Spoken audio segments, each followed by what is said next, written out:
যে কোনো সমস্যা দেখলে আমরা সবসময় চেষ্টা করি সেই সমস্যাটাকে এড়াই যাওয়ার জন্য। বিশেষ করে সেই সমস্যাটা যদি কোনো পাবলিক প্লেসে ঘটে, তাহলে আমরা সবসময় চেষ্টা করি যাতে ওইটার ভিতরে কোনোভাবে ইনভলভ না হই। গতকাল ফার্মগেট মেট্রো স্টেশনে যেয়ে দেখি ফার্মগেট মেট্রো স্টেশনে ওঠার যে চলন্ত সিঁড়ি আর লিফট দুইটাই বন্ধ। এবং শুধু তো গতকালই না, বিগত 4-5 দিন ধরে আমি খেয়াল করছি যে মেট্রো স্টেশনে ওঠার এই চলন্ত সিঁড়ি আর লিফট এই দুইটাই বন্ধ। এতে শুধু সাধারণ যাত্রীরাই না, বয়স্ক এবং প্রতিবন্ধী যাত্রীরাও এটার কারণে কষ্ট ভোগ করতেছে, কিন্তু এটা নিয়ে কেউই কোনো রকম অভিযোগ করতেছে না। প্রথমে 2-3 দিন আমার কাছে মনে হয়েছিল যান্ত্রিক কোনো ত্রুটির কারণে হয়তো এগুলো বন্ধ আছে। তো গতকালও যথারীতি লিফটগুলো বন্ধ দেখে আমি চিন্তা করলাম স্টেশনে দায়িত্বরত কারোর সাথে কথা বলে দেখি যে কোনো সমাধান করা যায় কিনা বা কী কারণে এগুলো বন্ধ থাকতে পারে।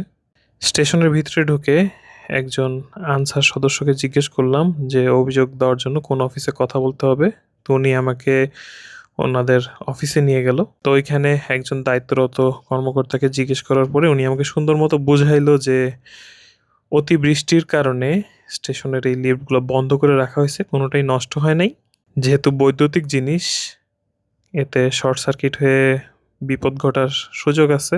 তো এই কারণে এই জিনিসগুলো তারা বন্ধ করে রাখছে। আজকে সকালে যে দেখি এগুলা খোলা, এবং এটা দেখার পরে আমার কাছে খুবই ভালো লাগছে। তো এটা চালু দেখার পরে আমি চিন্তা করলাম এই কন্টেন্টটা বানাই। তো এই ভিডিওটা বানানোর উদ্দেশ্য একটাই, আপনাদেরকে একটা মেসেজ দেওয়া। সমস্যা দেখলে সমস্যা এড়ায় না যায় চেষ্টা করবেন সেটা সমাধান খোঁজার জন্য। হয়তো আপনার মূল্যবান 4-5 মিনিট খরচ হবে, কিন্তু এতে সবাই উপকৃত হবে। তাই সমস্যা দেখলে সমস্যা এড়ায় না যায় চেষ্টা করবেন সেটা সমাধান করার। কারণ সমস্যা সমাধানের চেষ্টা না করলে আমি অন্ততপক্ষে এটা বিশ্বাস করতে চাই না যে বাংলাদেশে কোনো জিনিস এমনি এমনিতেই হয়ে যাবে। আপনার আমার ক্ষুদ্র ক্ষুদ্র চেষ্টাই দেখবেন একদিন এই দেশকে উন্নত রাষ্ট্রে পরিণত করবে, এবং খুব অচিরেই হয়তো দেখবেন এই রাষ্ট্রটা সিঙ্গাপুরের মতো সুন্দর একটা রাষ্ট্রের রূপ নিছে। তাই পাবলিক প্লেসে সমস্যা দেখলে এগিয়ে আসুন সেই সমস্যা সমাধানের জন্য। এতে এগিয়ে যাবে দেশ এবং এগিয়ে যাবে আমাদের সমাজ ব্যবস্থা।